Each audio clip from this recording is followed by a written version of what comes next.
ዮቶድ የዴርቶጋዳ አምስተኛው ምዕራፍ።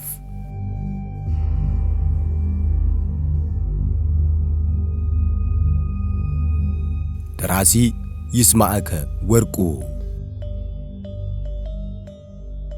ተራኪ ተስፋጽዮን ዳንኤል።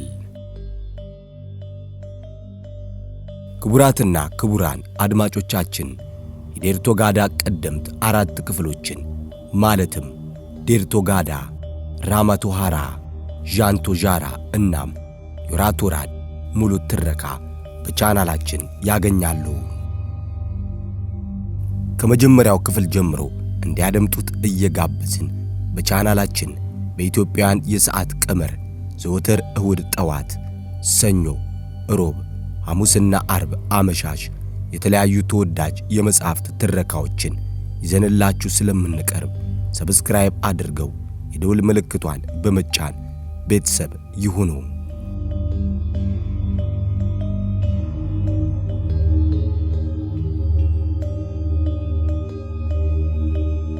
ዳጋ።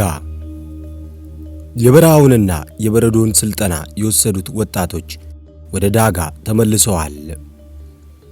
ወደዚህ የምድር ውስጥ ከተማ የተመለሱት ለስልጠና ከወጡት ወጣቶች ውስጥ 270 ያህሉ ብቻ ነበሩ። ሌሎቹ የበረሃው ውስጥ የሰርቫይቫሉን ስልጠና መቋቋም ስላቃታቸውና በእባብና በጊንጥ ተነድፈው ወድቀዋል።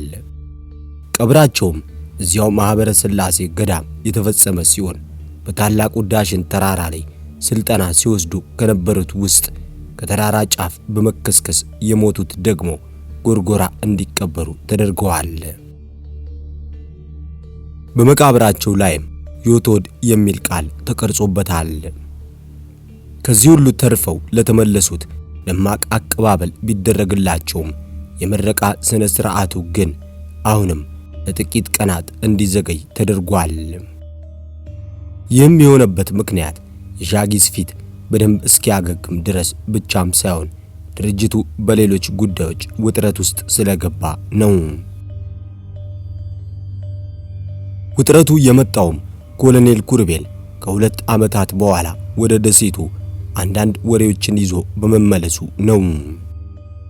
ኮሎኔል ኩርቤል ሲመለስ ራሱ ብቻ ሳይሆን ሚስቱን እና ልጁን ይዞ ሲሆን ይህንንም ያደረገበት ምክንያት ከእንግዲህ ወዲያ ቤተሰቦቹ አዲስ አበባ ውስጥ ቢቀመጡ አደጋ ይደርስባቸዋል የሚል ስጋት ስለገባው ነው። እርሱን ለመያዝ ሲባል መታፈናቸው አይቀሬ ነበር ሲልም አስረድቷል። ከዚህ በተጨማሪም አዲስ አበባ የገቡት የድርጅቱ ሰዎችም አደጋ ላይ እንደወደቁ አስረግጦ ከመናገሩ በተጨማሪ ቀድሞም ቢሆን ይህን ሚሽን አደገኛ እንደሆነ ለማስረዳት የሞከረውን አስታውሶ ገልጾላቸዋል። ሻጊስ ግን አሁንም በአቋሙ እንደጸና ነው። ጥቂት ሰዎችን ይዘ ወደ አዲስ አበባ መመለስ አለብህ ነበር ያለው ብዙ ሲያውጠነጥን ከቆየ በኋላ። አደጋ የሚደርስባቸው መስሎ ከታያችሁ በአደጋ ጣዮች ላይ እጃችሁን ታነሳላችሁ። ይሄኔ እኔን ፍለጋ አዲስ አበባ እየታመሰች ይሆናል። የኔ ወደዚያ መመለስ የቀሩትን ጋሙሶች መግቢያ መውጫቸውን ሁሉ እንደ እጅ መዳፍ ጠንቅቄ የምታውቀው ሰው አንተ ነህ። ከአንተ ውጪ በጋሙስ ውስጥ የሰረገ አባል የለንም። ስለዚህ እኛን ሰዎች የመጠበቅ ኃላፊነት በአንተ ላይ ተጥሏል። እስከ መቼ እንጠብቃቸዋለን? ነፃነታችንን እስክንቀዳጅ ድረስ። ወይ ነፃነት! ነፃነት ማለት እኮ እንዲህ በቀላሉ የሚገኝ ነገር አይደለም። መሬት ውስጥ እንደ ፍልፈል በመቀመጥ ነፃነት ሊገኝ አይችልም። ነፃነት ማለት ከማንም ምንም አለመጠበቅ፣ በማንም ላይ ስለምንም ጉዳይ አለመጠባበቅ ነው። ሁሉም በራስ ማድረግ። እዚህ ደረጃ ለመድረስ ደግሞ ጥበብ ይጠይቃል። ፈርሰን ስንሰራ የኖርነው ወደዚህ ፍጽምና ለመድረስ ነው። ግንባር ለግንባር ገጥሞ ብዙ የሰው ኃይል በማስፈጀት ነው ነፃነት እንዲመጣ የምትፈልገው። ተመልከቱ ይህን ሰነድ አለ ኮሎኔል ኩርቤል ለሻጊዝ መልስ መስጠቱን ትቶ። ምንድነው? ሰነዱን ገልጦ እየተመለከተ ጠየቀው። አጠቃላይ ካሙዞች ዝርዝር ነው በአገር ውስጥም ከአገር ውጭም ያሉት ጋሙሶች ዝርዝር አለ ኮሎኔል ኩርቤል ወገቡን ይዞ እየተንጎራደደ። ሰነዱ የሰዎችን ዝርዝር ብቻም ሳይሆን ፎቶአቸውን ሁሉ ይዟል። ከአብዛኞቹ ጋሙሶች ፎቶ ስር ስማቸውና ከአገሪቱ የስልጣን እናም የሀብት ጀርባ ያላቸውን ድርሻና የአቅም ሁኔታ ተዘርዝሯል። ዋናውን ሰድና ቅጁን ስጠኝ፣ ከዚህ በኋላ ምን ያደርግልሃል አለው ሻጊዝ ገለጥ ገለጥ እያደረገ ከተመለከተ በኋላ። ከዚህ በኋላ ነው እንጂ የሚያገለግለኝ የቤተሰቤን ደህንነት እስካረጋግጥና የጋሙስ ቤተሰቦችን ዝርዝር አጥንቼ እስክጨርስ ብቻ ነበር ጋሙስ ውስጥ ራሴን አደጋ ላይ ጥዬ ቆየሁት። ከዚህ በኋላ ስራዬ የሚሆነው አንድ በአንድ መልቀም ብቻ ነው፣ ተመልከተው አለና ሌላ ሳምሶናይት ሻንጣ አሳየው። ሻጊዝ ሰነዱን ጠረጴዛው ላይ አስቀመጠና ሳምሶናይቱን ከፈተው። ዘመናዊ ስናይፐር ከበርካታ ጥይቶች ጋር ተቀምጧል። ወደ አዲስ አበባ የምመለሰው ይህን ስራዬን ለመጀመር ስል ብቻ ነው። ይህ ካልሆነ በቀር ነጻነት የምትለው ነገር ቃል ብቻ ሆኖ ይቀራል። ልትሞትለት ካልተዘጋጀ በቀር ነጻነት የሚለውን ቃል ከመዝገበ ቃላት ፋቀው እንዲል ማልኮም ኤክስ። ይህን ጉዳይ ጠቅላላ ጉባኤው መክሮበት ካልወሰነ በቀር እኔ በግሌ ልወስነው አልችልም።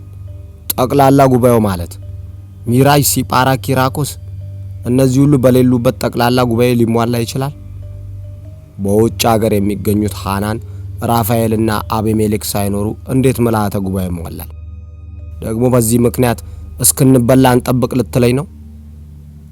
ሚራጅ፣ ሲጳራና ኪራኮስ አስቀድመው አደጋ ውስጥ ወድቀዋል። በግል ጀት መጥተው የጋሙስ የማጀት አይጥ ላለመሆናቸው ምንም ዋስትና የለንም።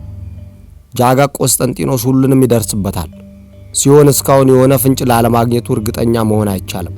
ለጃጋ ፍንጭ ሳይሆን ጥርጣሬ ብቻ በቂው ነው። ጥርጣሬ ብቻ፣ ተረዳኸኝ? ይህ ዋሻም ቢሆን ምንም ዋስትና የለውም። ጃጋ ወደ ተራራው ሊገባ ተዘጋጅቷል። የምድር ውስጡን መንገድ ካገኘው ሰተት ብሎ እዚህ ድረስ ይመጣል። ይህ ዋሻም ወደ ምድር ውስጥ ገሃነምነት ይቀየራል። ይህ ከመሆኑ በፊት ከበቂ ስንቅና ትጥቅ ጋር ከነባሮቹ አንድ ሁለት ከወጣቶቹ በርከት አድርገህ ስጠኝና ወደ አዲስ አበባ ልመለስ። ውሳኔን ብቻ ነው ወሰንክ ላለመባል ከሆነ እዚህ ያሉት ብቻ ድምጽ ይስጡበት። ጥቂት ደቂቃ ስጠኝ አለ ሻጊዝ። ገዳዮቻችን በራችንን ከማንኳኳታቸው በፊት የማይቀረው ጦርነት መታወጅ አለበት። ከጥቂት ደቂቃዎች በኋላ ሳዶፍ፣ ኮሎኔል አሪጋዝ፣ ማርዬ ዋቆ፣ ማርዬ ጌራና ሜሮዳ ለአስቸኳይ ስብሰባ ተቀመጡ። ሻጊዝም እንዲህ ሲል ተናገረ። ጠላቶቻችን ከጉድጓዳችን አውጥተው ሊቀብሩን ወደኛ እየገሰገሱ ነው። የመጥፊያችን ወይንም የመትረፊያችን ጊዜ ቀርቧል። ይሁን እንጂ አሁን የኛ ጊዜ ላይ ደርሰናል። ከእንግዲህ ወዲያ ከማንኛውም ኃይል ጋር የመገዳደርም የመደራደርም አቅም አዳብረናል።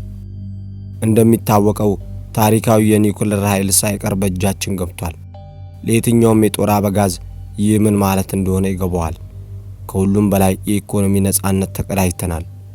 ሌሎች ነጻነቶችን በግድም በውድም ለመጎናጸፍ የመጨረሻው ሰዓት ላይ ደርሰናል። ከጨለማው ኃይሎች ጋር በሙሉ አቅም ለመግጠም ከሚያስችለን ማማ ላይ ወጥተናል። የዳዊት ወንጭፍ ጠጠሮቹን ወደ ጎልያድ የሚወነጭፍበት ጊዜ አሁን ነው።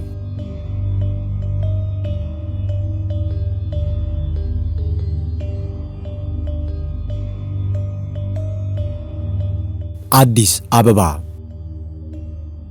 ጃጋ ቆስጠንጢኖስ ወይዘሪት ፊላን ወደ ሸራተን ሆቴል ሳይሆን እዛው ቦሌ ወደሚገኘው የጋሙስ ቢሮ ወስዶ ነበረ ለማናዘዝ የወሰነው። በመሆኑም ከህንጻው የታችኛው ምድር ቤት በሚገኘው ጨለማ ክፍል ውስጥ ወርውሯታል። ምን እየተካሄደ ነው? ለፊላ ልፍለፋ የጃጋ ጆሮ ቦታ አልነበረውም።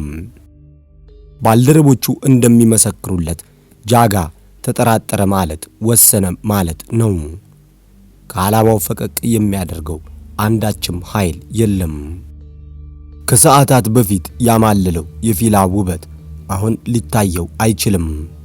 ጭራሽ ሰይጣንም ቆንጆ ነው ብሎ ጨለማ ክፍል ውስጥ ከዘጋባት በኋላ እየጠበቀ የነበረው የኖላዊን መምጣት ነበረ። አስቀድሞ በስልክ በደረሰው መረጃ መሰረት ኮሎኔል ኩሩቤል ቤተሰቡን ይዞ ማምለጡን ተረድቷል። ከግማሽ ሰዓታት በኋላ ኖላዊ የጃጋን ቢሮ በርግዶ ገባ። ያ ሰይጣን አምልጧል። አሁኑኑ አዲስ አበባ ውስጥ የተሰማሩት ኮማንዶዎች በሙሉ ወዲህ እንዲመጡ ፈልጋለሁ አለ ጃጋ ቆስጠንጢኖስ በበኩሉ። ዛሬውን ወደ ተራራው መሄድ አለብኝ። እዛ የመሸገው ኃይል ነው መጫወቻ ያደረገን። የሁሉም ነገር መፍቻ እዛ ነው። ጭንቅላቱ ያለው እዛ ነው። ዛፉን ለማድረግ ከፈለክ ቅርንጫፉን መቁረጥ የለብህም። ስሩን መመንገል ያስፈልጋል። እስረኛዎችን ከሚጠብቁ ጥቂት ሰዎች በቀር ሁሉም ሰዎቻችን ወደ ተራራው መሄድ አለባቸው። መነሻቸው ደብረ ዘይት ነው። እዛ ሄሊኮፕተሮች እንዲዘጋጁ አዝጃለሁ። ኦራሎች ይዘጋጁና ወደዚያው ሄዱ። እሺ ጀነራል፣ ግን ያልገባኝ ነገር አለ ኖላዊ። ምኑን ያልገባ? እስረኛዋ ማን ናት? ከፈረንሳይ የመጣችው ባለ ሀብት ናታ። አሰርካት? አዎ። ለምን? 776 ናታ። በምን አወቀ? ጭራሽ የድርጅቷ ስም 776 ነው። ቢሆንስ ማለቴ ቁጥሩ ምን እንደሆነ ገብቶ ነው። የነገረችው ነገር አለ? ለተነግረኝ ፈቃደኛ አይደለችም። እኔ ግን ቁጥሩ አስክሬኖቹን አውጥቶ ያቃጠላቸው ቡድን መግባቢያ ለመሆኑ ምንም ጥርጥር የለኝም። ጃጋ አለ ኖላዊ በንዴት በራራሱን እያሸም። ሁልጊዜ ትቸኩላለህ። ይህ ጠባይ መቼ ነው የሚስተካከለው? ልቸኩል እንጂ መቼም ተሳስቼ አላውቅም። ያስኩትም ሚስጥር ለቅቄ በፍለጋ ስጓተን መኖር አልፈልግም።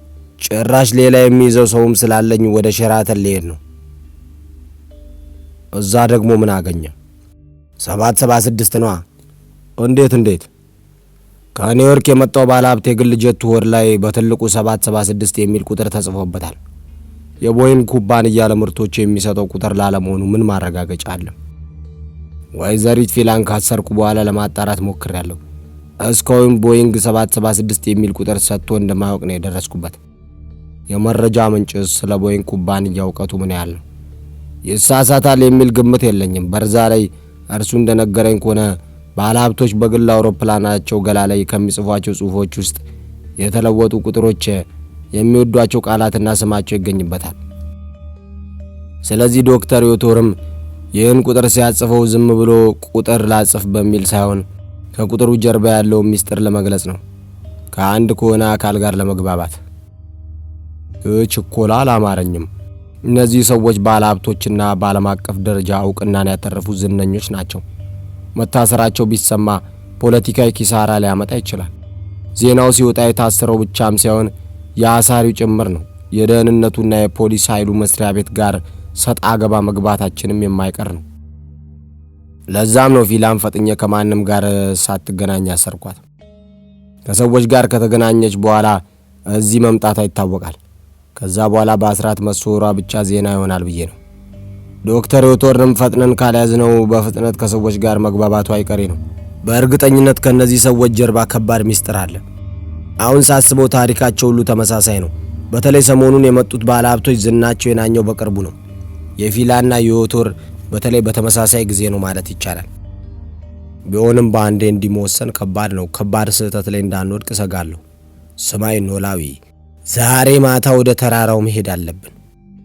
ከመሄዳችን በፊት ግን ዮቶር መታሰር አለበት። ምርመራውን ከተራራው ዘመቻ ስንመለስ እናደርጋለን። የብብታችንን ጥለን የቆጡን ለማውረድ መሄድ የለብንም። ዞሮ ዞሮ ተጠርጣሪ ነው። በኋላ በምርመራ ምንም ባይገኝበትስ ሲፈታ ምን እንደሚፈጠር አስበዋል? ይህ ሰው በግል ጀቱ ነው የመጣው። ይህኔ ዜናው አዲስ አበባን አዳርሶ ሊሆን ይችላል። የአዲስ አበባ ቆነጃጅት እንኳን እድላቸውን ለመሞከር ወደ ሸራተን እየጎረፉ ሊሆን ይችላል። ዜናውን ለማዳረስ እነሱ በቂ ናቸው። እንኳንስ በግል ጀት በኤልያስ ሰረገላ ቢመጣ እኔ ጃጋ ቆስጠንጢኖስ ጉዳይ አይደለም። ህልውናችን የሚበልጥ ምንም ነገር የለም። ነፃ ከሆነ ወንድ ልጅ ሆኖ መታሰር ብርቅ አይደለም ነውና በስህተት ነው፣ ትዕዛዝ ነው። እኛ ምን እናድርግ ተብሎ ታላቅ ይቅርታ ይጠየቅና የመጣበት ጉዳይ ይፈጸምለታል። አለበዚያ ግን በጠላት እጅ ስንወድቅ ዝም ብዬ አልመለከትም። የማንም ቆሻሻ እግር በጭንቅላቴ ላይ ሊረማመድብኝ አይችልም። ጃጋ ወደ ሸራተን ለመሄድ ተነሳ። ኖላዊም ጥቂት ካቅማማ በኋላ ጎበጥ እያለ ተከተለው።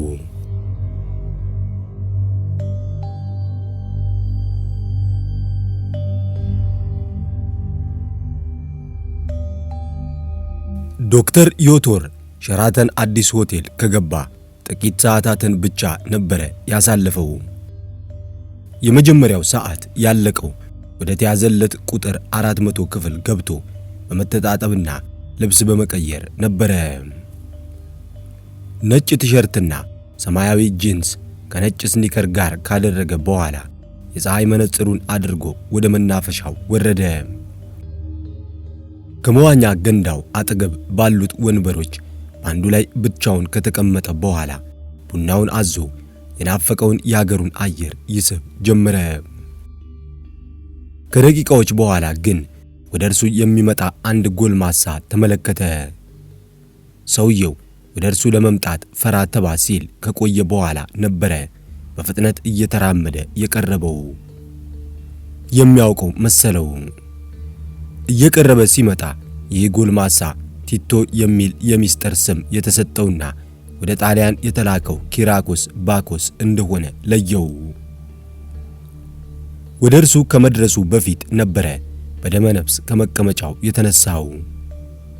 ሁሉንም የረሱ ይመስል ተቃቅፈው ሰላምታ ከተለዋወጡ በኋላ ይህን ስሜት ሲለዋወጡ ያየ ሰው መኖር አለመኖሩን ተገላምጠው አይተው ተቀመጡ። ቲቶ ወዲያው ነበር ከኮሎኔል ኩርቤል የሰማውን ጉድ ሁሉ ለዮቶር ለመንገር የተጣደፈው። አደጋ ውስጥ ነን አለ ሲጀምር። የምን አደጋ? ዮቶር ክዋለ። ሚስጥሩን ደረሱበት? ስለሱ የማውቀው ነገር የለም። ታዲያ ምን አደጋ ነው? ውቃቤ ነገረኝ እንዳትለኝና እንዳልስቅ። የተቀበለኝ ሰው ጃጋ ቆስጠንጢኖስ የሚባል ሰው ነው አለ ቲቶ በረጅሙ ትንፋሹን ለቆ። ጃጋ ቆስጠንጢኖስ? የዶክተር ዮቶር አይኖች ተበለጠጡ። እኔንም የተቀበለኝና በአሜሪካ የኢትዮጵያ ኤምባሲ በተሰጠኝ መረጃ መሰረት ኢትዮጵያ ውስጥ የማደርገውን ኢንቨስትመንት ውጣ ወረድ የሚያስፈጽምልኝ እርሱ ነው። ለኔም ከጣሊያን የኢትዮጵያ ኤምባሲ የተሰጠኝ መረጃ ተመሳሳይ ነው። እንዴት ያለ አጋጣሚ ነው ባክህ! ታዲያ ምን ሊሆን ይችላል? ወጥመድ ነው? አዎ፣ ጃጋ ቆስጠንጢኖስ ማለት ከኒቆዲሞስ በኋላ የጋሙሳ አለቃው ነው የተሾመ ነፍሰ በላ ሰው ነው። ያንተ ያለ አለ ዶክተር ዮቶር ራሱን ለመያዝ እየቃጣው። ይህን እንዴት ልታውቅ ቻልክ? ሁሉንም የነገረኝ ኮሎኔል ኩርቤል ነው። እንዴት ልታገኘው ቻልክ? በጀነራል ጃጋ ላኪነት የተቀበለኝ ኮሎኔል ኩርቤል ነበር። ሁሉንም አስረድቶኛል። ጃጋ ቆስጠንጢኖስ ማለት በህቡ የተቋቋመው አፋኝ ቡድን መሪና በዚህች ሀገር ውስጥ የሚደረግን ኢንቨስትመንት ብቻም ሳይሆን በሁለንተና እንቅስቃሴዎች ውስጥ ረጅም ስውር እጁን አስገብቶ የሚያማስል ሰው ነው። የሁሉንም ነገር አራጊ ፈጣሪ እሱ ነው። ጋሙሶች በሚደረጉ ኢንቨስትመንቶች ውስጥ 74 ሳንቲም ሳያወጡ ከግማሽ በላይ የአክሲዮን ድርሻ እንዲኖራቸው የሚያደርጉት በእርሱ በኩል ነው። የፈጣሪ ያለ ላለፉት 2 ዓመታት የደከምንበት ሁሉ ገደል ገባ በለኛ። ያኔ በጠቅላላ ጉባኤው ላይ ኮሎኔል ኩርቤል ጋሙሶች ያሉ የዓላማችን እውን ሊሆን እንደማይችል ተቃውሞ የወጣበት ምክንያት ትክክል ነበር። ኮሎኔል ኩርቤልን በምን መንገድ ማግኘት ይቻላል? ላናግረው ፈልጋለሁ። ልታገኘው አትችልም።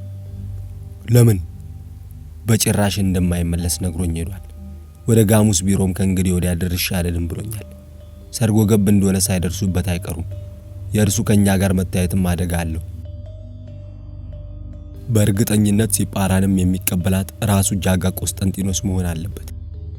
እኔን ከተቀበለኝ በኋላ እዚያው ኤርፖርት ውስጥ የቀረበት ምክንያት ከፈረንሳይ የምትመጣ ባለሀብት ለመቀበል እንደሆነ ነግሮኛል።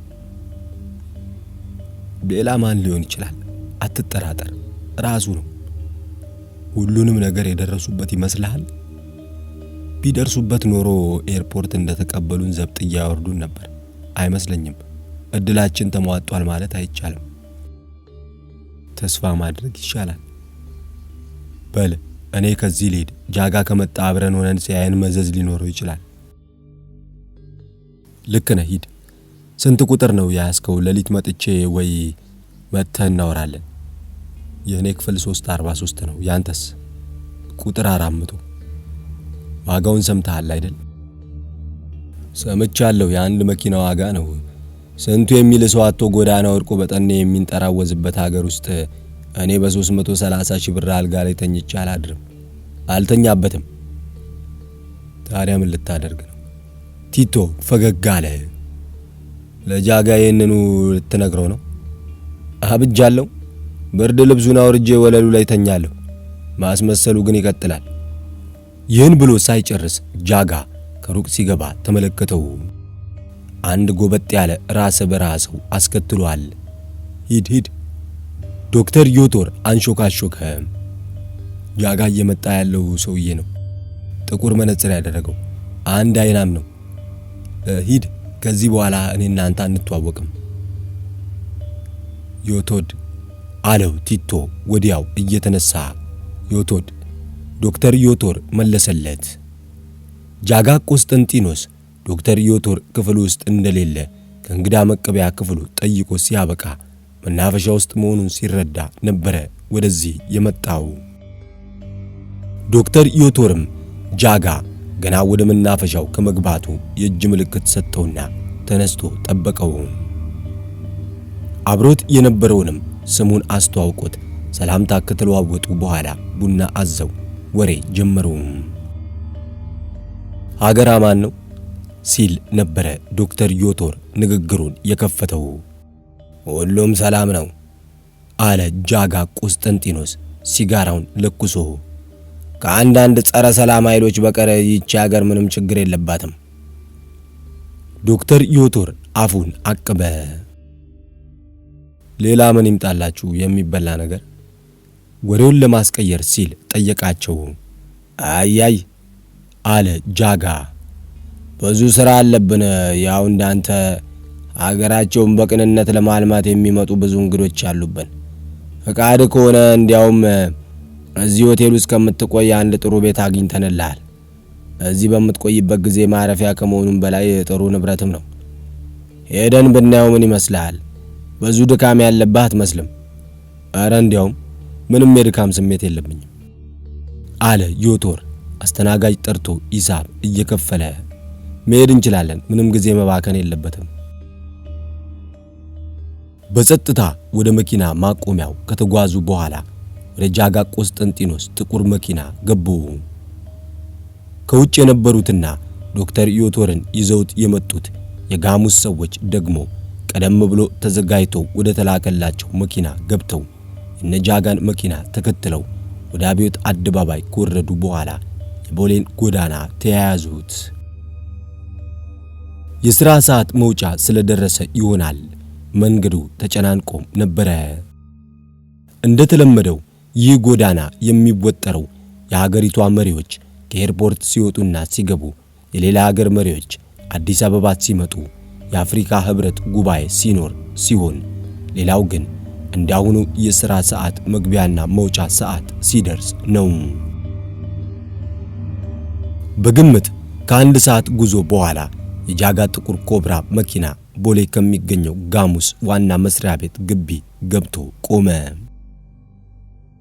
ይህን የሚሸጠው ቤት አለ ዶክተር ዮቶር ከመኪናው ወርዶ ግቢ ውስጥ እንደቆመ። ዋጋውን ከቻልከው ይሸጣል አለው ጃጋ ቀደም ብሎ ወርዶ ሲያበቃ በሽሙጥ። በዚህ ዘመን ገንዘብ የማይገዛው ነገር የለም። መንግስተ ሰማያትም በሰማይ ሆና እንጂ እስካሁን በሊዝ ትሸነሸን ነበር። እንደኔ ግን ሲኦል በምድር ብትሆን ኖሮ እንደናንተ ያሉ ቅዱሳን ባለሀብቶች ለማልማት አይኖቻቸውን አያሹም ነበር። ናስጊ ጎብኘት እናድርገው። በጃጋ ንግግር ፈገግ እንዳለ ዶክተር ዮቶር ወደ ህንጻው ተራመደ። ከታች ብንጀምር አይሻልም? ጃጋ ወደ ምድር ቤቱ መራው። አንድ ሰው እየሮጠ መጣና ምድር ቤቱን ከፈተላቸው። ከውስጥ ምንም አይታይም። ገባ፣ መብራቱ በሰው ኮቴ ነው የሚበራው። እጅግ ዘመናዊ ነዋ። ዶክተር ዮቶር ወደ ውስጥ ገብቶ ቆመ። አይን ቢዛቅ የማያሳየው ጨለማ ላይ አፍጥጦ መብራት እስኪበራ ጠበቀ። ነገር ግን ምንም መብራት አልበራም።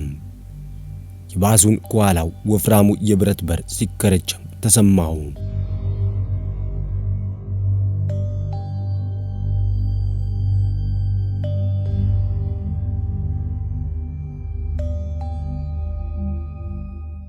ዳጋ ምሽቱ ገፍቶ ላይን መያዝ ሲጀምር ዴር 33 ከዳጋ ደሴት ወጥታ በጣና ሐይቅ ላይ እንደ ጀልባ ባህሩን እየሰነጠቀች ከበረረች በኋላ ክንፎቿን ዘርግታ አየር ላይ ወጣች። በውስጧ ከአብራሪዋ ጌራ በተጨማሪ 5 ሰዎችን ጭናለች። ከሻጊዝ ማገገም በኋላ የቢሮ ስራውን ያስረክበው ማርዬ ዋቆ ማርዬ፣ ኮሎኔል ኩርቤል፣ ሳዶፍና አዲስ ከሰለጠኑት ወጣቶች 2 ሰዎች ሆነው በመብረር ላይ ናቸው። የነዚህ ሰዎች ዓላማ በዋናነት በኮሎኔል ኩርቤል መሪነት ከጋሙሶች ጋር አዲስ የታወጀውን ጦርነት መምራት ነው። ለዚህም ስልቶችን መንደፍ፣ የጋሙስ ሰዎችን ማጥናት እናም በመጨረሻም የጋሙስን ዋና መስሪያ ቤት ተቆጣጥሮ በሌሎች ሀገራት ያሉ የጋሙስ ሰዎችን ማጽዳት ነው። የጋሙሶችን ዝርዝር በሙሉ የያዘው የኮሎኔል ኩርቤል መዝገብ በጥብቅ ከመያዙም ሌላ ቅጂውን ራሱ ኩርቤል እንደ ዳዊት አንግቶታል። ዴር 33 በምትበርበት ሰማይ አቅራቢያ የሚንደቀደቅ የሄሊኮፕተር ማት ወደ ሰሜን ሲያመራ ተመለከቱ። ምንድነው? ጌራ ጠየቀ። የሁሉ ሄሊኮፕተር የት እየሄደ ነው? ኮሎኔል ኩርቤል አንድ ነገር ብልጭ አለለት። ጃጋ ቆስጠንጢኖስ ተራራውን ለመውረር እየሄደ መሆን አለበት አለ። ብልጭ ብልጭ የሚለውን የሄሊኮፕተሮች መብራት አሻግሮ በጥቁሩ ሰማይ ጥግ እየተመለከተ የሁሉ ጦርነቱ ታውጇል፣ የማያዳግም ዘመቻ ለማድረግ ቆርጧል ማለት ነው። የመጨረሻው ጦርነት መመለስ ሊኖርብን ነው። ይህን መወሰን የምንችለው አዲስ አበባ ከገባን በኋላ ነው አለ ኮሎኔል ኩርቤል ያነገተውን መዝገብ መታመታ እያደረገ። ውጊያ የሚጀምረው እዛ ነው። የምድር ውስጡን መተላለፊያ አግኝተው ወደ ዳጋ ቢገቡስ? ሳዶፍ ስጋት ወረረው። እስከዛኛ የአዲስ አበባውን ጨርሰን ልንመለስ እንችላለን። ተጠንቶ ያለቀው ውጊያ ነው። እነርሱም አጥንተው ጨርሰው ከሆነስ? እባብ ለእባብ ይተያያል፣ ካብ ለካብ።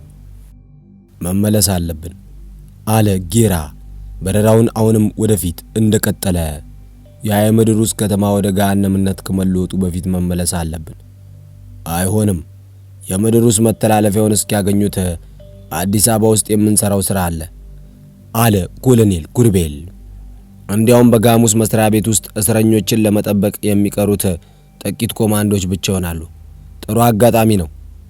የኃይል መመጣጠን ይኖረናል። እስረኞች? እስር ቤትም አለው? ጌራ ተገረመ። ያውም ከየትኛውም እስር ቤት የባሰ አሰቃቂ ጨለማ ክፍል።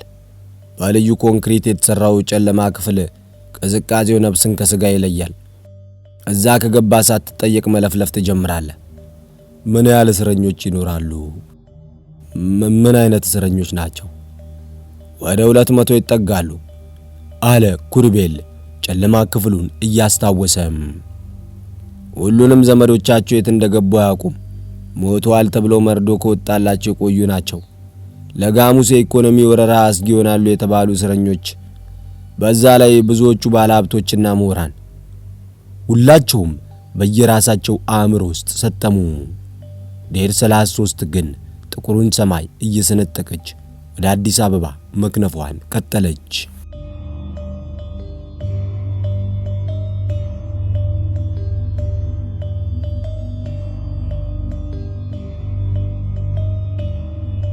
ጣቅርን ተራራ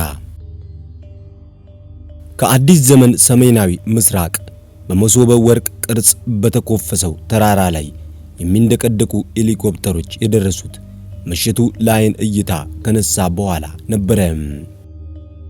ወዲያው ስንቅና ትጥቅ እስከ አፍንጫቸው የታጠቁ የጋሙስ አየር ወለዶች ከሄሊኮፕተሮቹ እየወረዱ በተራራው አናት ላይ እንደ ጉንዳን ይርመሰመሱበት ጀመረ። ከፊት ለፊቱ ከፍተኛ ብርሃን የሚያመነጭ ጭምብል ራሳቸው ላይ ደፍተዋል። ሄሊኮፕተሮቹ የጋሙስ ኮማንዶዎችን እየዘረገፉ ከተመለሱ በኋላ በመጨረሻዋ ሄሊኮፕተር ጃጋ ቆስጠንጢኖስ ጣቅርን ደረሰ። ጀነራል ኖላዊ ግን እዚያው አዲስ አበባ ቀርቶ የጋሙስን ዋና መስሪያ ቤት እንዲቆጣጠር ተደርጓል። ይህችኛዋ ሄሊኮፕተር በቁጥቋጦ መሃል አርፋ ነበረ ጃጋን አውርዳው የተነሳችው። ጃጋ ቆስጠንጢኖስ ገና ከመድረሱ የተራራው መግቢያ በር ተገኝቶ እንደሆነ ጠየቀ። እዚህ ላይ አንድ የብረት ጉጥ ተገኝቷል አለ አንደኛው የጋሙስ ኮማንዶ። እዚህ ላይም ተመሳሳይ ጉጥ አግኝቻለሁ። ሁለተኛው ቀጠለ። ሌሎች ሁለት ጋሙሶችም የብረት ጉጥ ማግኘታቸውን ገለጹ። ጉጦቹን በተመሳሳይ ጊዜና ፍጥነት በመዶሻ አምጧቸው አለ ጃጋ ቆስጠንጢኖስ ሁሉንም የብረት ጉጦች እየተዟዟረ ተመልክቶ ሲያበቃ። ጥንቃቄ አድርጉ። ሁሉም መሳሪያውን አቀባብሎ ጉጦቹ ቁልቁል በመዶሻ እስኪመቱ ተጠባበቀ። ከኮማንዶቹ ፈርጣማዎቹ ተመርጠው መዶሻዎቹን አቆንድሸው ቆሙ። ጃጋ መቁጠር ጀመረ። አንድ አሳርፍ። በአንዴ አራቱም ጉጦቹንም ቁልቁል ወቀሯቸው። ሁለት ደገሟቸው። አልተነቃነቁም። ሶስት አሁንም ንቅንቅ አላሉም። አራት ጃጋ ይቆጥራል። እነርሱ ከፍተኛ ኃይል በጉጦቹ ላይ ያሳርፋሉ። አምስት ስድስት በድምፁ ተራራውን ይከፍተው ይመስል ጃጋ ሲጮህ በተራራው ላይ የገደል ማሚቱ ከወዲያ ወዲህ ይላጋ ነበረ። እንደ ኢያሪኮ ግንብ በድምፁ ተራራውን ይንደው ይመስል ሰባት ሲል ላንቃው እስኪሰነጠቅ ለሰባተኛ ጊዜ ጮኸ። በሰባተኛው ምት አራቱም ጉጦች ወደ ውስጥ ገብተው ተራራው አፉን ከፈተ። ሁሉም በተራራው አፍ ዙሪያ ተሽኮትኩተው በግንባሮቻቸው ላይ ባጠለቁት ከፍተኛ ኃይል የሚያመነጭ ባትሪ ብርሃን ቁልቁል ተመለከቱ። ከታች በተራራው ሆድ ውስጥ ወደሚገኘው ዋሻ መውረጃ የሚሆን ደረጃ መኖሩ ታያቸው። ገቡ! ጃጋ ትዕዛዝ አስተላለፈ። ገቡና በዋሻ ውስጥ የሚገኘውን እያንዳንዱን ሽንቁር በጥንቃቄ መርምሩ። እንደ መስጥ እዚህ የተራራ ኩይሳ ውስጥ ያደፈጡትን መስጦች አቃጥላችሁ ሳታወጡ የትም ንቅንቅ የለም። የጋሙስ ኮማንዶ በተራራው ሆድ ውስጥ እንደ ኮሶ ትል ይፍለከለክበት ጀመረ። እያንዳንዷን ጭላንጭል፣ እያንዳንዷን ሽንቁር በዋዛ አትለፏት። ወደ ሌላ ተራራ መተላለፊያ በር ይኖራችሁ ይሆናል። ጃጋ በተራራው ሆድ ውስጥ የተሰራውን የከርሰ ምድር ከተማ እየተዟዟረ ሲያይ በአንድ በኩል እስከ ዛሬ ባለመምጣቱ እየተቆጨ፣ በሌላ በኩል ግን በሰዎቹ የዓላማ ጽናት ይደነቅ ጀመረ። እነዚህም ፍልፈሎች ዝቅ አድርጋችሁ አትገምቷቸው። ከተራራ ውጪ በሚገኘው ምድር ላይ ተራምደው ወደ የትም እንዳልሄዱ መረጃ አለን። ምድር ሰንጥቀው ነው የገቡት። ፍለጋውና አሰሳው በርካታ ሰዓታትን ፈጀ። በአንድ ክፍል ውስጥ በተሰማራው ኃይል የዘንዶ ምስል እስኪገኝ ድረስ ምንም ፍንጭ አልነበረም። እዚህ ዘንድ ጀነራል፣ የታላቅ ዘንዶ ምስል አግኝቻለሁ። በዘንዶ ያመልካሉ ማለት ነው? ቆይ እስኪ የታል? ጃጋ ፈጥኖ ወደ ዘንዶ ምስል ሄደ። ማን ያውቃል? መናቸውም የማይታወቅ አራዊቶች ናቸው። ጃጋ የታላቁን ዘንዶ ምስል አጥብቆ ሲመረምር ቆየና ጭንቅላቱ ላይ የሆነ ጉጥ ነገር ያየ መሰለው። ቀንድ ያለው ዘንዶ አለ ወይንስ? እስኪ ጉጡን በለው። ኮማንዶ በጠበንጃው ሰደፍ ጉጡን ደጋግሞ ደበደበው። ብረት ነው፣ በመዶሻ በለው። ማን አንተ? ና ወደዚህ። ተራራውን ሲከፍቱ መዶሻ ይዞ የቀጠቅጥ የነበረውን ጋሙስ ጠራው። ተፈትልኮ መጣ። በዘንዶ ጭንቅላት ላይ ያለውን ጉጥ በለው። የታል? እላይ አናቱ ላይ። እላይ አናቱ ላይ። ኮማንዶ ደጋግሞ የዘንዶን ጭንቅላት ሲቀጠቅጠው የዘንዶ ምስል የቆመበት የዋሻ ግድግዳ ተበርግዶ ታላቅ በር ተከፈተ።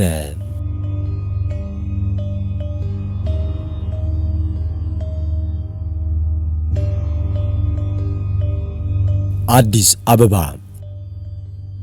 ዶክተር ዮቶር ከጨለማው ጋር ተፋጦ በነበረበት ቅጽበት ጠንካራው የብረት በር ተከፈተና ሁለት ፈርጣማ ሰዎች ገቡ። ትከሻውን ጨምድደው ከኮንክሪት ግድግዳው ጋር ካላተሙት በኋላ እንኳን ሰው በሬ የማይጎትታቸው ሁለት ሰንሰለቶች የኋሊት እጆቹ ላይ ገቡና ወታደሮቹ ወጥተው ሲያበቁ እንደገና በሩ ተከረቸመ። ምንድነው? ዶክተር ዮቶር ጮኸ። ምን እየተከናወነ ነው? ወደ እስር ቤት ነው ያመጣችሁኝ? አዎ አለ አንድ ጎርናና ድምጽ ጨለማ ውስጥ። አጉል ኃይልን አትጨርሰ፣ አጉል መንፈራገጥ ለመጋጋጥ ሲባል አልሰማህም? አንተ ማነ? እኔም እንዳንተ እጄ ባይታሰር ኖሮ የሻማ አቀበል ነበር። የታሰረው ካቦ ብለህ ጥራኝ። በዚህን ጊዜ የብዙ ሰዎች ድምጽ የሰማ መሰለው። ጉርምርምታ። ዶክተር ዮቶር ከእስረኛ መንጋ ጋር እንደተቀላቀለ ገባው። እስር ቤት ውስጥ ነኝ? የጨለማውን እስረኞች ጠየቀ።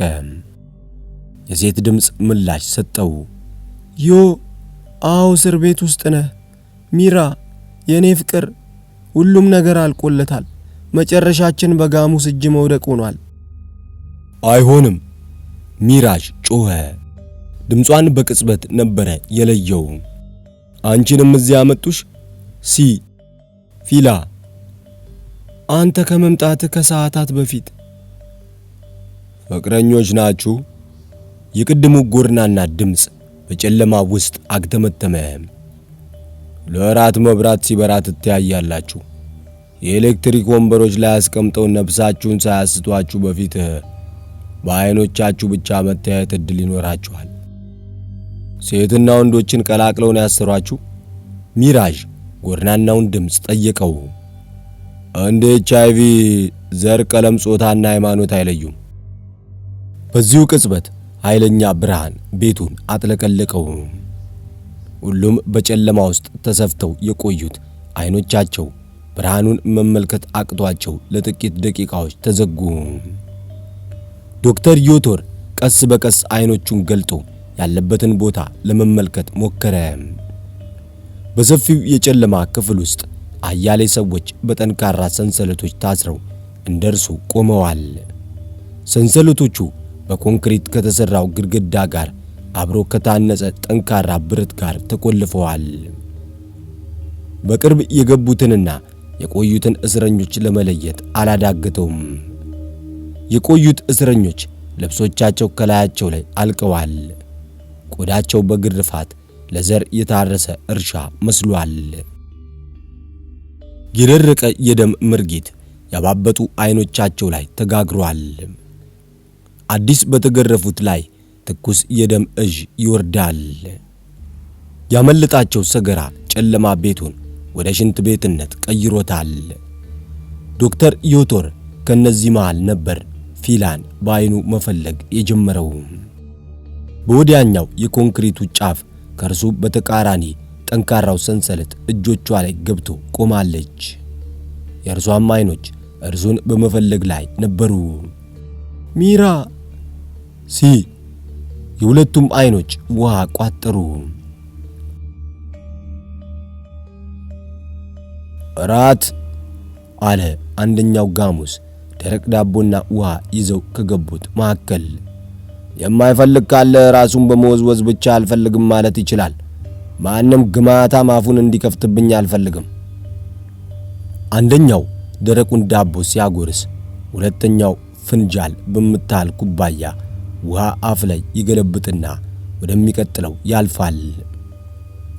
ከፊላ ሲደርስ ራሷን በመወዝወዝ አልበላም ማለቷን ገለጸች።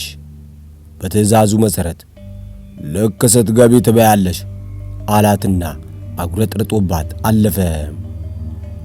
አንተኛውስ አለ ዶክተር ዮቶር ዘንድ ሲደርስ ደግሞ በማሽሟጠጥ መልክ ፈገግ ብሎ ራሱን በአሉታ ወዘወዘ።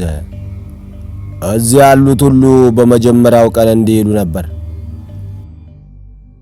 ለእርሱ ስጠው አለ ዶክተር ዮቶር ከፊት ለፊቱ ያለውንና አጥብቆ የተገረፈውን እስረኛ እየተመለከተ። የኔም ፋንታ ጉርሰው።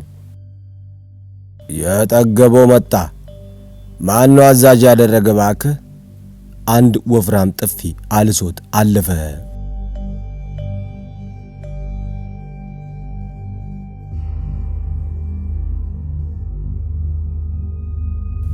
ጣቅርን ከውጭ እኩለ ሌሊት ሳያልፍ አይቀርም። ከውስጥ ግን ቀኑና ሌሊቱ አልተለዩም። በማንም ክንድ ላይ የታሰረ ሰዓት መቁጠሩን አቁሟል። የጃጋ ቆስጠንጢኖስ ሰራዊት ከጣቅርን ተራራ እስከ ዳጋ ደሴት የተቆፈረውን ጥንታዊ የምድር ውስጥ መንገድ ጉዞ ከተያያዘው ብዙ ጊዜ ሆኖታል። የጊዜው መለኪያ ባለመስራቱ ምን ያህል ሰዓት እንደተጓዙ ባያውቁትም በዋሻው መንገድ ውስጥ ሰዓት ብቻ አልነበረም አልሰራ ያላቸው። ጭራሽ እንደ ጭምብል በግንባሮቻቸው ላይ ያሰሯቸው ባትሪዎችም እየተጨላሞሱ ጠፍተዋል። ምንድነው ሚስጥሩ? ማንም ለዚህ ጥያቄ ሳይንሳዊ ማብራሪያ ሊሰጥ አልቻለም። ቀጥሉ፣ ወሬውን አቁሙና ቀጥሉ። ጃጋ ያንባርቃል። በዳጋ ደሴት ከርሰ ምድር ውስጥ ግርግሩ ቀጥሏል። ከስልጠና የተመለሱት ወጣቶች አዲስ ከተሰራው የምድር ውስጥ አዳራሽ ገብተዋል። ሁሉም በላዩ ላይ ዮቶድ የሚል ጽሑፍ ያረፈበት ቀይ አብረቅራቂ ቀሚስ ለብሰዋል። በራሳቸው ላይም የቶ ምልክት ያለበት አብረቅራቂ ቆብ ደፍተዋል። የምረቃ ሥርዓቱን የሚመራው ዶክተር ዣንጊዳ የሥነ ሥርዓት መርሃ ግብሩን አስተዋውቆ ከጨረሰ በኋላ ረቂቅ ሙዚቃ የምትጫወተዋን ኮረዳ ወደ መድረክ ጋበዛት። አዳራሹ ጸጥ ረጭ ብሎ በወጣቷ የተቀመረውን ረቂቅ ሙዚቃ አዳምጦ ሲያበቃ ዶክተር ዣንጊዳ ሌሎች ዝግጅቶች እስኪቀርቡ ድረስ ወንዳልቆ የመሰንቆ ጨዋታ እንዲጫወት ወደ መድረክ ጋበዘው። የዚህ ምድር ውስጥ ነዋሪ ሁሉ የሙዚቃ ጥም ቆራጭ እንደሆነ የሚነገርለት ወንዳልቆ ያቺን ወዝ የጠገበች መሰንቆን ይዞ መድረክ ከወጣ በኋላ አንድ ታዋቂ ሙዚቃ ሲያሰማ አዳራሹ ድብልቅልቁ ወጣ። ኢትዮጵያ ሀገሬ መመኪያ ክብሬ፣ ሁሉም በአንድ ድምፅ ይዘምሩት ጀመረ። የጃጋ ሰራዊት ጨለማው አይን ቢዛቅ በማያሳየው የምድር ውስጥ መተላለፊያ እውር ድንብሩን እየወደቀ እየተነሳ መገስገሱን ቀጥሏል። ተነሳ ቀጥል ይላል ጃጋ ቆስጠንጢኖስ አንዲት አይኑን ከመነጽሯ ከመዛቅ እየተከላከለ። ምንም መብራት አያስፈልግም፣ በተገቢ ቦታ ካልሆነ በቀር ብርሃን ለወታደር ጠላቱ ነው። አንደርስም እንዴ ይላል አንዱ በሹክሹክታ። ምድር ለምድር ቆፍረው ከሀገር ወጡ ልበል ይላል ሌላኛው። ዋሻውን ጨርሰን ስንወጣ ከሰው ሀገር ብቅ ብንልስ የት ሊሆን ይችላል? ሰሜን ሱዳን፣ ደቡብ ሱዳን፣ ኤርትራ? እንደዛ ከሆነማ የምንደርሰው ከወራት በኋላ መሆን አለበት። ጃጋ ግን ከመሃል ሆኖ መለፍለፉን እንደቀጠለ ነበረ። እርሱ መሆኑ የሚታወቀው ሲናገር ብቻ ነው። ቀጥሉ፣ ወደ ሌላኛው ጎረኗቸው እየደረስን ነው ይላል መደረሻውን ያውቀው ይመስል።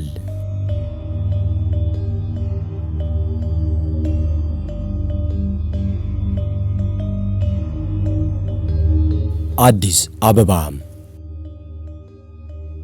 ድምፅ አልባዋ ዴር 33 ሌሊቱ ከመንጋቱ በፊት በአዲስ አበባ ሰማይ ላይ ዝቅ ብላ ስትበር ከቆየች በኋላ ቦሌ በሚገኘው የጋሙስ ዋና መስሪያ ቤት ሕንጻ አናት ላይ ያለ አንዳች ኮሽታ አረፈች። የሕንጻው አሰራር ሄሊኮፕተሮች እንዲያርፉበት ተደርጎ የተሰራ መሆኑን ኮሎኔል ኩርቤል ለጌራ በማስረዳቱ ነበረ ጥቂት ካንጃበበች በኋላ በቂ ማረፊያ እንዳለው ተገንዝባ ያረፈችው። ሁሉም ከዴር 33 በፍጥነት ከወጡ በኋላ በሕንጻው አናት ላይ ተንበልብለው ቁልቁል መመልከት ጀመሩ። ኮሎኔል ኩርቤል አስቀድሞ ስናይፐሩን ገጣጥሞ ነበረ። ከታች ከበሩ አካባቢ በተሰራው የመጠበቂያ ማማ ላይ ቆሞ በህንጻው አናት ላይ ወዳረፈችው ልዩ በራሪ በአግራሞት የሚመለከተውን የጋሙስ ዋርድያ ሬዲዮን ወደ አፉ ከማስጠጋቱ በፊት ሰነደበው። የዋርድያው ከማማው ተመቶ መውደቅ ግን በጋሙስ ግቢ ውስጥ ከፍተኛ ግርግር ፈጠረ። 4 ያህል የጋሙስ ኮማንዶች መሽገው ወደ ፎቁ አናት የተኩስ እርምታ ከፈቱ። ከላይ ያሉትም ከህንጻው አናት ወለል ላይ ተንበልብለው በተኩስ ያጣድፏቸው ጀመረ።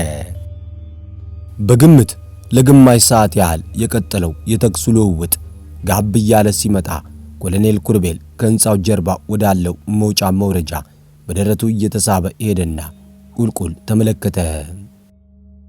5 ያህል የጋሙስ ኮማንዶች በመውጫው በኩል ታጥፈው አድፍጠው እንደነበር የተረዳው የተኩስ እርምታ ሲከፍቱበት ነበረ። ለመውረድ እግሮቹን ገና ከመጀመሪያው የብረቱ ርብራብ ላይ ከማሳረፉ ነበረ ያጣደፉት።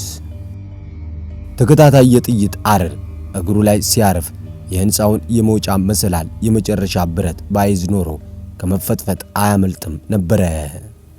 የኮሎኔል ኩርቤልን ማቃሰት የሰማው ማርዬ ዋቆ ማርዬ እየበረረ መጥቶ ከህንጻው ጠርዝ ላይ ተንበለበለና በአንድ እጁ ቁልቁል በዘፈቀደ እየተኮሰ ሌላኛ እጁን ለኮሎኔል ኩርቤል ሰጠው። ናፍጠን ያዘኝ። የሚወዛወዘው መሰላል የኩርቤልንና የማርዬን እጆች ሊያጨባብጣቸው አልቻለም። የኮሎኔል ኩርቤል የተመታ እግር የመሰላሉ ብረት ላይ ሊቆም አልቻለም። አንድ እግሩ ብቻ እየተወጫመደ ግዙፍ ሰውነቱን ለሃያሌ ደቂቃዎች በመሸከም ዛለ። በህንጻው ፊት ለፊት በኩል የሚተኩሱት ቀሪዎቹ ሰዎች የኩርቤልን መቁሰል ያወቁ አይመስልም።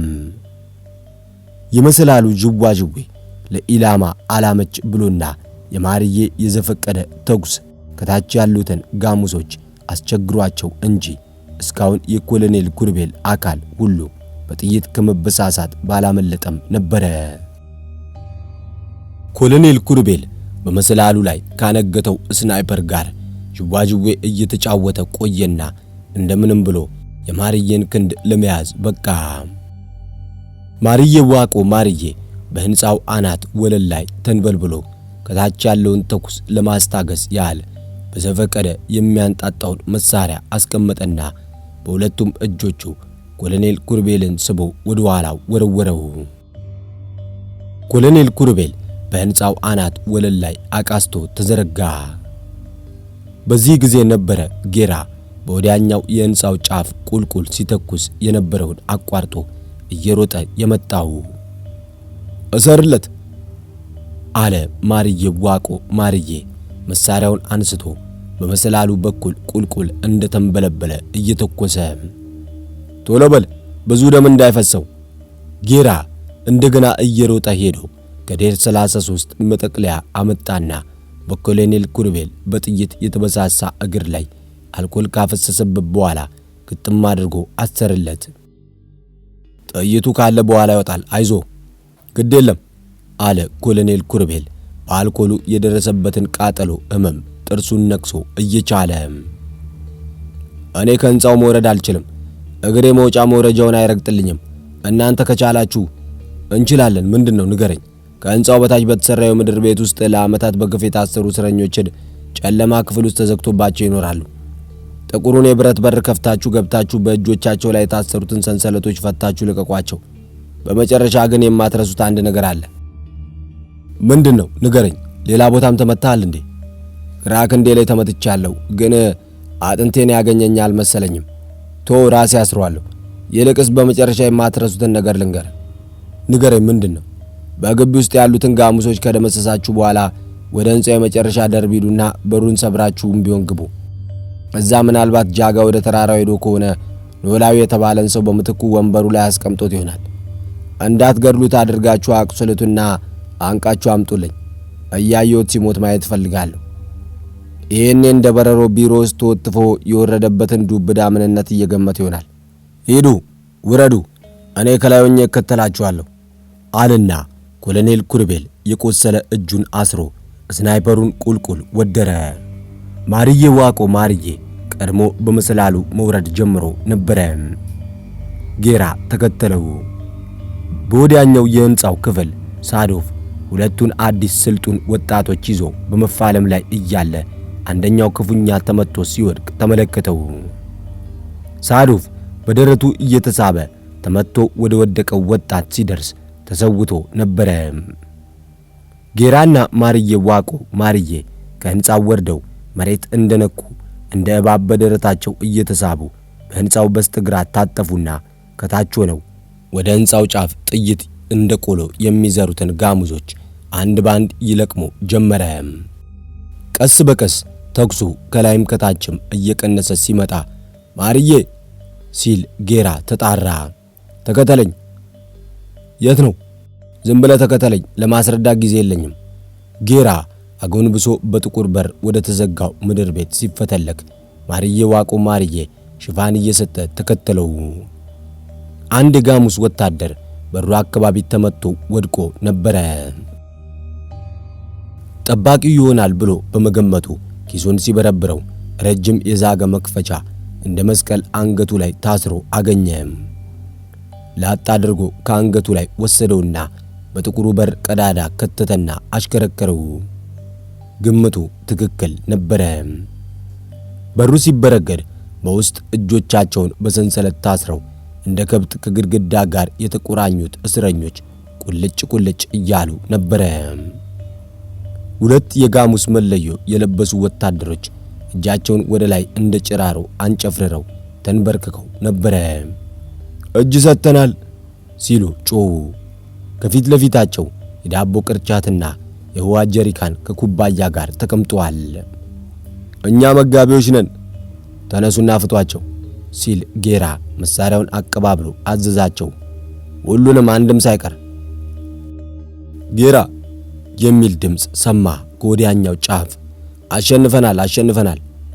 ሰንሰለቱ ገና ከእጁ ሲያወልቅ እየዘለለ ደስታውን ይገልጽ ጀመረ። ጌራ ሰውየውን ለየው። ዮቶር ነው። ሚራዥ አለ ጌራ አይኖቹን በልጥጦ። አንተም ታስረ ነበር? ታስሬ ነበር። ሲጳራም ታስራለች። ሁሉም ታስሮ ነበር። አሸንፈናል፣ አሸንፈናል። ያንተ ያለ ጌራ ሮጦ ሄዶ የሲጳራን እጆች ፈታላት። አንቺን እስከ መቼው አሰሩሽ? እግሬ የአገሬን መሬት ሳይረግጥ። አሸንፈናል፣ አሸንፈናል። ሚራዥ እጆቹ እንደተፈቱለት ከጥጉ ያሉ እስረኞችን ሁሉ እየፈታ ከጨረሰ በኋላ ወደ ጌራ ሮጠ። ጌራን አቅፎ ይዘል ጀመረ። እርሱን ለቆ ደግሞ ማርዬን አሸንፈናል፣ አሸንፈናል። ሚራ ጦርነቱ ገና እየጀመረ ነው አለ ጌራ። አሸንፈናል፣ አሸንፈናል። ሚራዥ የጌራን ምላሽ አልሰማውም ነበረ። ሲጳራን አቅፎ በደስታ ይሞጨሙጫት ጀመረ። አሸንፈናል፣ አሸንፈናል። ተከተለኝ አለ ጌራ ወደ ማርዬ ዋቆ ማርዬ ዞሮ። ያልጠበቁት ሲሳይ የወረደላቸው እስረኞች ተፈተው አንዳንዶች መሬት ሲስሙ፣ አንዳንዶች በሲቃ ሲያለቅሱ ጌራና ማርዬ ዋቆ በፍጥነት ወደ ላይኛው የሕንጻው ደርብ ደርሰው ነበረ።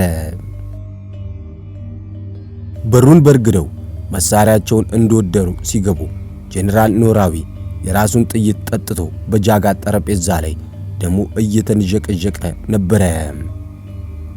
ሺት ይህ ፍትሃዊ አይደለም። የተጨማለቀ እጅ የተጨማለቀች ነፍስን ለማጥፋት መብት አልነበራትም። ቦቅቧቃ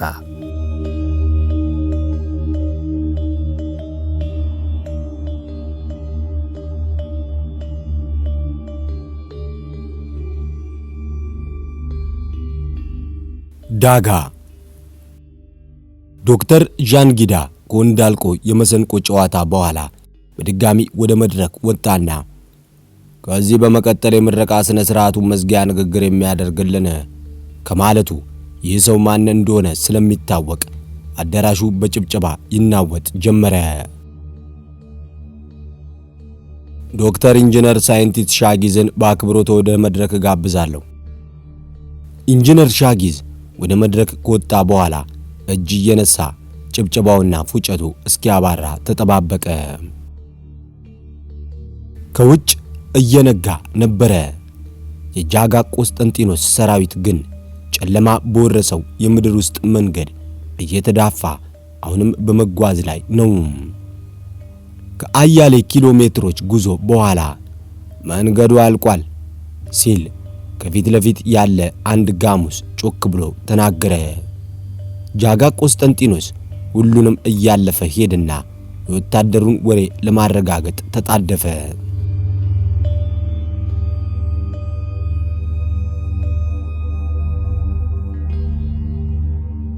ሻጊዝ ለወጣቶቹ የሚያደርገውን ንግግር ከጀመረ ቆይቶ ነበረ። ከፍተኛውን ስልጠና ስትወስዱ ያን ሁሉ ፈተና አልፋችሁ እንድትመጡ የተፈለገበት ምክንያት ለምን እንደሆነ ግልጽ ነው። ቀጣዩዋ ኢትዮጵያ እንደናንተ ባሉ በአካልም በአእምሮም የሰለጠኑ ልጆቿ እንዲረከቧት ካለን ጽኑ ህልም በመነሳት ነው። በለበሳችሁት ቀሚስ ላይ የተጻፈውን ጽሑፍ ተመልከቱት። ዮቶድ ይላል። በደፋችሁት አክሊል ላይ የተከተበውን ጠልሰምም ተመልከቱት። ቶ ይላል። ትርጉሙን በውል ታውቁታላችሁ።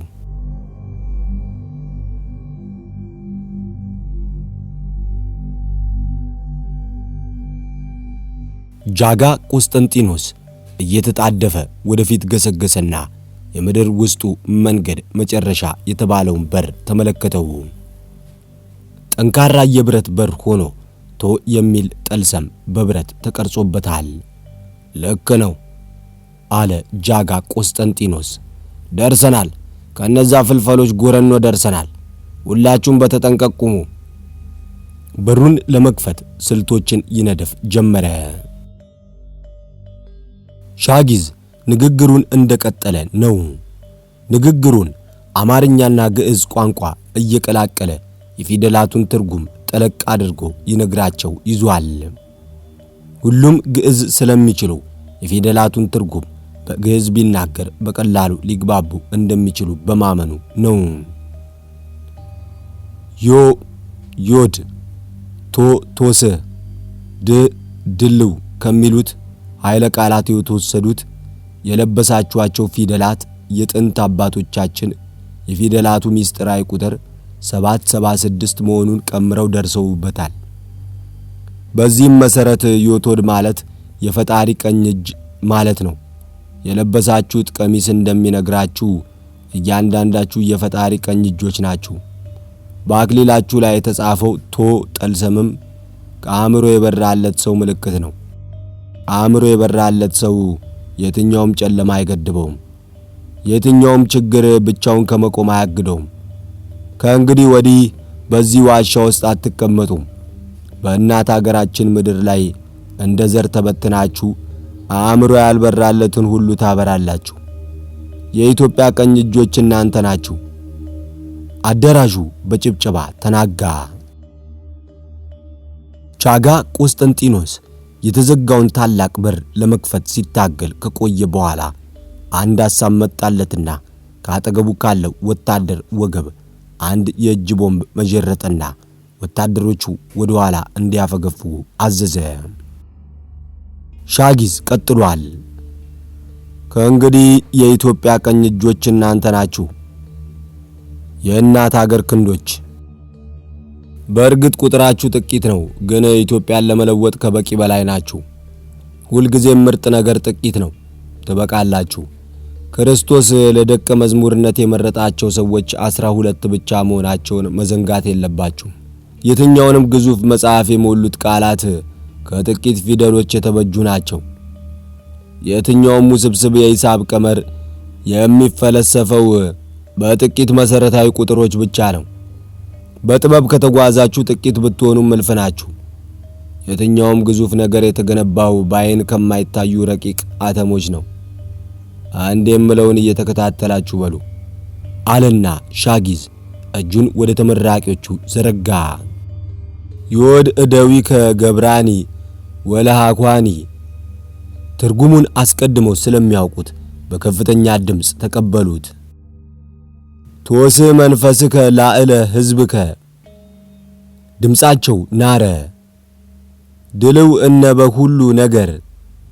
አዳራሹ ተናወጠ። ዮቶድ ዮቶድ ዮቶድ። በጩኸቱ መሃል ከተመራቂዎቹ ጩኸት የሚበልጥ ምድርን የሚንጥ ፍንዳታ ተሰማ። አዳራሹ ጸጥ ረጭ አለ። ከደቂቃዎች በኋላ የሚትጎለጎል ድምፅ በመተላለፊያ ውስጥ እየተጅመለመለ መጣ። በጭሱ መሃል ከየት መጡ የማይባሉ የታጠቁ ወታደሮች አውቶማቲክ መሳሪያቸውን ወድረው አዳራሹን ወረሩት። የጃጋ ቆስጠንጢኖስ የሚያስገመግም ድምፅ ከፍንዳታው በኋላ ረጭ ያለውን አዳራሽ ጸጥታ አደፈረሰው። ከፍተኛ እልቂት ሳይደርስ እያንዳንድሽ እጅሽን ስጪ አለ እየተንጎራደደ። አንድም ሰው እደግመዋለሁ፣ አንድም ሰው እፍጨረጨራለሁ ቢል እዚሁ ዋሻ ውስጥ ማንንም ለወሬ ነጋሪ አላስቀርም።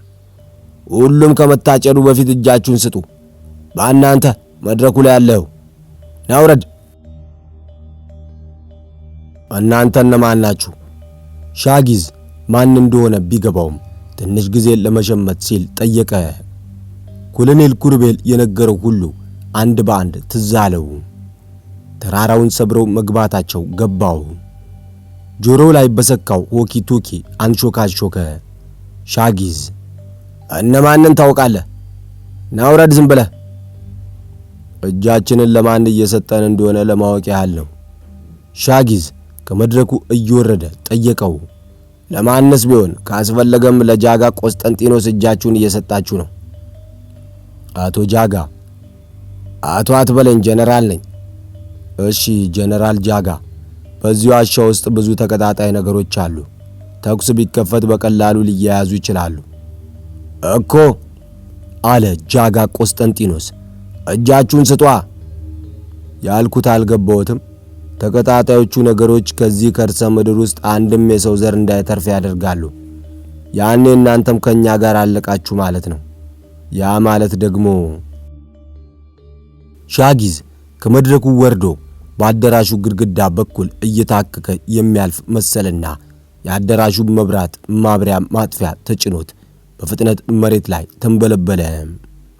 ከመድረኩ ጀርባ ተንከባለለና አንድ ነገር ወደ ውስጥ ወሽቆ እየተሳበ ወደ ነበረበት ተመለሰ። ወዲያውም ከአዳራሹ ውጭ የተኩስ እሩምታ ተከፈተ።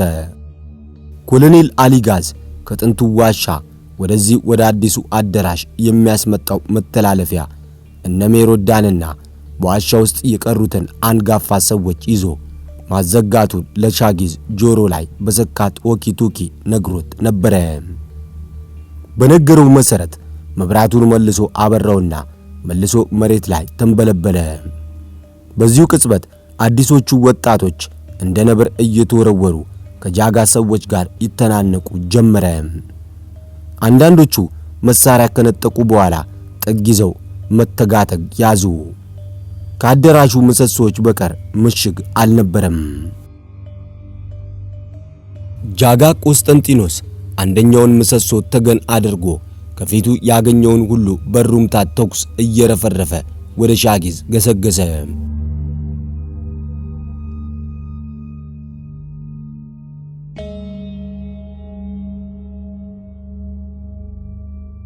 ዴር 33 ከአዲስ አበባ ከተነሳች ከሰዓታት በኋላ ጣና ሐይቅ ላይ አርፋለች። በውስጧ የቆሰለውን ኮሎኔል ኩሩቤልን፣ የተሰዋውን አዲስ ስልጡን ወጣት ሚራዥን፣ ሲጳራንና ሳዶፍን ይዛ እንደተለመደው ወደ ዳጋ ከርሰ ምድር ገብታ የዘወትር ማረፊያዋ ላይ ሞተሯን አቀዘቀዘች። ጌራ ከዴር 33 እንደወረደ በከርሰ ምድር ውስጥ የሚንጣጣ ተኩስ ተሰማው። ይሰማችኋል? አለ ጌራ። ጃጋ ቀድሞን ደርሷል። ፍጠኑ ፍጠኑ አለ ኮሎኔል ኩርቤል። አድኗቸው፣ እኔን ተውኝ፣ ታጠቁ። ከኮሎኔል ኩርቤል በቀር ሁላቸውም በዴር 33 ውስጥ የሚገኘውን መሳሪያ ታጥቀው ወደ ውስጥ ገሰገሱ። የምድር ውስጡ ከተማ የጦርነት አውድማ ሆኖ ጠበቃቸው። ትንቅንቅ። እነ ጌራም ከኮሎኔል አሊጋዝ ቡድን ጎን ተሰልፈው ፍልሚያውን ተቀላቀሉ። በቁጥር የሚያይለው ጋሙስ ብዙ አዲስ እጩዎችን ገድሎ ነበረ። ወጣቶቹ በወሰዱት ስልጠና መሰረት እንደ ጦር እየተወረወሩ ከጃጋ ሰዎች መሳሪያ በመቀማት የኃይል ሚዛኑን ባያመጣጥኑት ኖሮ እስካሁን የከርሰ ምድሩ ነዋሪዎች ከስመው ነበረ። ፍልሚያውን አዲስ የተቀላቀለው የነጌራ ቡድን ከነሜሮዳና ኮሎኔል አሊጋዝ ቡድን ጋር የኒውክሌር ማብለያ ክፍሉን መተላለፊያ ዘግቶ እየተፋለመ ወደ አዲሱ አዳራሽ ሲገባ የጃጋ ሰራዊት በየጥጉ እየተመታ እየወደቀ ነበረ። ጃጋ ዙሪያውን በዘፈቀደ እየተኮሰ ወደ ሻጊስ ሲገዘግስ ወጣቶቹ ተባብረው ለማስቀረት ሞክረው ነበረ። በዛ አካባቢ ያሉት ግን የጃጋ ወታደር መሳሪያ በእጃቸው ስላልገባ በሻጊዝ ላይ አስክሬናቸው እስኪከመር ከማለቅ በቀር ሌላ ምርጫ አልነበራቸውም። ሚራዥ ወደ አዳራሹ ሲገባ አንድ ግዙፍ ሰው ያገኘውን ሁሉ በሩምታ ተኩስ ሲያጭድ ተመለከተ። ጃጋ! ሚራዥ በኃይል ጮኸ። ወደ ጃጋ ተምዘገዘገ። ጃጋ የሚጠራው ሰው ድምፅ ወደ መጣበት አቅጣጫ በፍጥነት ዞሮ የተኮሳቸው ጥይቶች ግን በሚራዥ ነጭ ቲሸርት ላይ እያረፉ ነበረ። ሚራዥ በጥይቶቹ ኃይል ተገፍቶ በወደቀበት እየተሳበ አከታትሎ ተኮሰ። ጃጋ ዞር ብሎ እንደገና ሩምታ እየተኮሰ እያለ ደረቱ ሲቦተረፍ ተመለከተ። መሳሪያው ከእጁ አምልጦ ወደቀበት። አቃስቶ በዛ ቁመቱ ልክ ተዘርሮ እንደገና መሳሪያውን ለመያዝ ተሳበ። ጣቱ ከመሳሪያው ሲደርስ ግን የሚራዥ ጣት ቀድማ ደርሳ ነበረ። ተናንቀው በደመነብስ ይቧቀሱ ጀመረ። ከደቂቃዎች ፍልሚያ በኋላ የጃጋ ቡጢ ጉልበት መቀነስ ጀመረ። ቆይተው ደግሞ ሁለቱም ዝለው ጎን ለጎን ተዘረሩ። ማነ አለ ጃጋ ደም የጎረሰ ጥርሱን ገልጥጦ። እኔ ነኝ አለ ሚራዥ። ተመልከተኝ። ኦ ኢንቨስተሩ ዶክተር ዮቶር ባፉ የደም አረፋ ደፈቀ። የተኩሱ ድምፅ በመቀነሱ ጦርነቱ እያበቃ እንደሆነ ሲገነዘብ ጊዜ ነበረ ጉልበቱ የከዳው። አየህ፣ አውቄ ነበር፣ ደርሼብ ነበር። ለጥቂት ነው ሁሉም ነገር ከእጅ ወጣው። ሁሉም ነገር አብቅቶለታል። ኢንቨስተሩ በዚሁ ቅጽበት ጌራ እየሮጠ መጣ።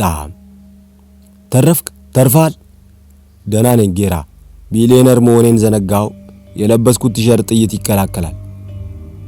ሚራዥ አሁን ገና ነው ያሸነፍከው።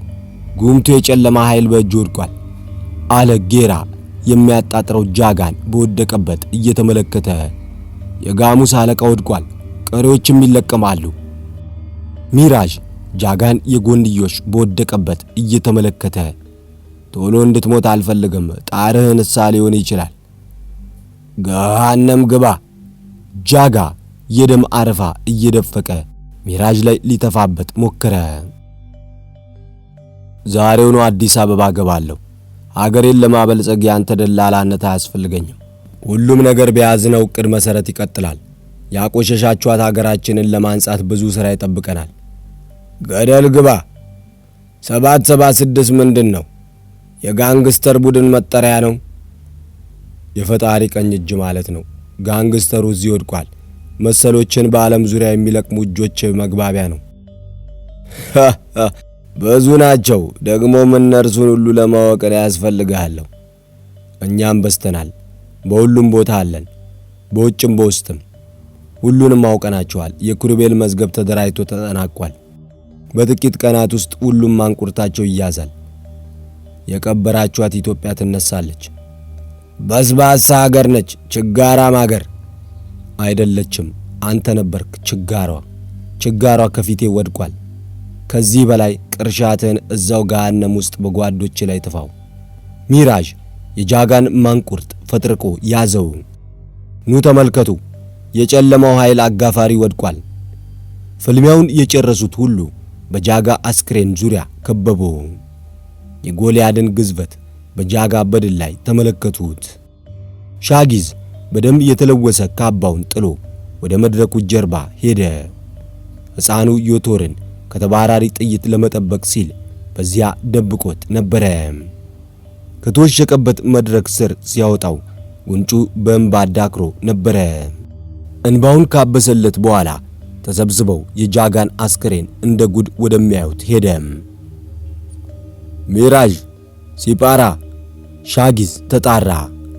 ይኸው ቀጣዩ ቀኝ እጅ፣ ቀጣዩ ኦቶድ፣ የሕልማችን ስኬት ምሳሌ፣ የጨለማው ዘመን ማክተም ምልክት። ሲጳራ በደመ ነፍስ ወደ ሕፃኑ ተንደረደረች። ሊድን ያለ ቁስል ያሳክካል። ተፈጸመ በሀገረ አዶኒ።